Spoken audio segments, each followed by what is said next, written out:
There are days where I catch myself scrolling too much on social media, and while I'm still not perfect, here's one way I got better with it. I'm Brian Ford.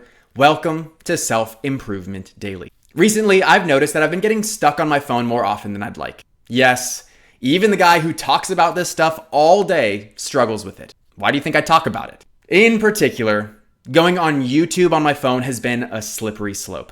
I usually turn to it when I want to put on something mindless to help me reset my mind. This can be during a meal alone or just a midday break. And there's nothing inherently wrong with social media. The real issue is simply doing something you don't want to be doing on it. The technology is literally designed to hold your attention. And a few days in a row, I stayed on longer than I wanted to. And I knew that because every night I reflect on my social media usage in my Self-Improvement Scorecard. This brought to my awareness my vulnerability for it, which helped me to make adjustments. There was a day a few weeks ago when I wanted to take a break and watch some YouTube. But knowing that I wanted to watch on my own terms, with control, I decided to take a few steps of intervention. First, before I started watching, I set a timer on my phone for 10 minutes. That way, I would know when my usage started to get into undesirable territory. I also voiced to my wife, I'm taking a quick break. If I'm not back in 20 minutes, tell me to get back to work.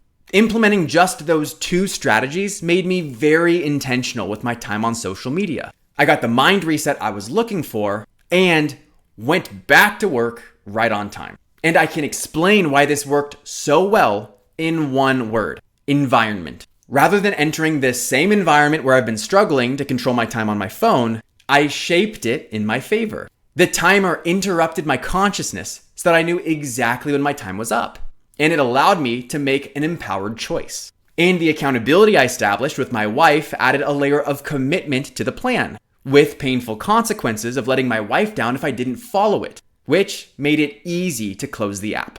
When you take action to shape your environment in a way that promotes positive behavior, what you want to happen becomes way more likely to happen. And that's simply because you change the path of least resistance. The environment takes you closer to where you want to go. And I have endless examples of how I've shaped my environment for my success, but it all comes back to having critical awareness, which I get in my Self-Improvement Scorecard. If you want to see how that works, I've got a link for you to check it out in the description.